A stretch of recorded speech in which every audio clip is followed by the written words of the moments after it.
Welcome to my channel হাতৰ জুতি। আজি বনাব লৈছো অমৰা টেঙাৰে মাছ। বলকচোন বনাও হয়। তাৰ বাবে মই দুটা আলু কাটি লৈছো আৰু অমৰ টেঙা দুটা দিছো। এতিয়া মই কুকাৰত বইল হ'বলৈ দি দিম।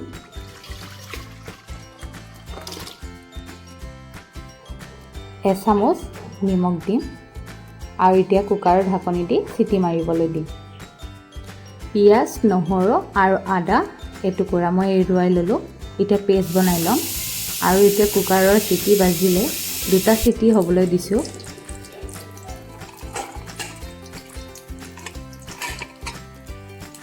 এটা বাটিত উলাই ললো।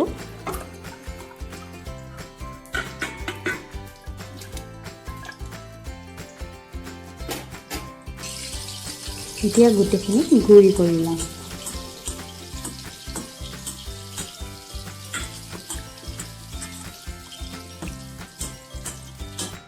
গুৰি কৰাও হৈ গ'ল। মাছ কেইটুকুৰাত মই হালধি আৰু নিমখ দি সানি লৈছোঁ। এতিয়া এটা কেৰাহীত সৰিয়হৰ তেলত মই মাছখিনি ভাজি ল'ম।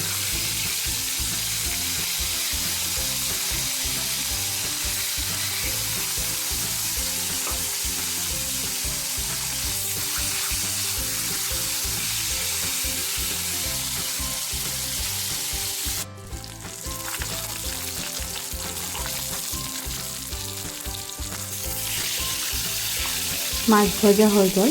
এতিয়া যিখিনি তেল বাচিছিল তাতে মই এটা জলকীয়া আৰু অকণমান সৰিয়হৰ গুটি দি কিনে ফুটাই লৈছোঁ। পিঁয়াজ দি দিলোঁ।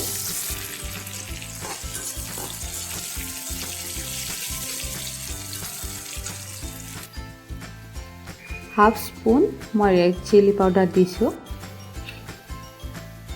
হালধি দিম মই আধা চামুচ। এতিয়া গোটেইখিনি ভাজি ল'ম।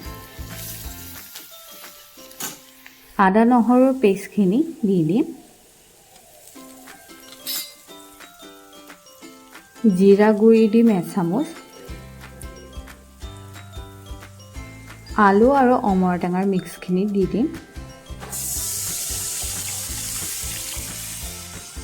অকণমান টাইম উতল আহিবলৈ দিলোঁ। এতিয়া মই মাছ কেইপিচ দি দিলোঁ। গোট বন্ধাৰ পিছত মই গেছটো বন্ধ কৰি দিলোঁ। হৈ গ'ল মোৰ মাছৰ টেঙাৰ জোল। আপোনালোকৰ মোৰ ৰেচিপিবোৰ কেনেকুৱা লাগিছে জনাব। এণ্ড লাইক, শ্বেয়াৰ, ছাবস্ক্ৰাইব কৰিব নাপাহৰিব। ধন্যবাদ।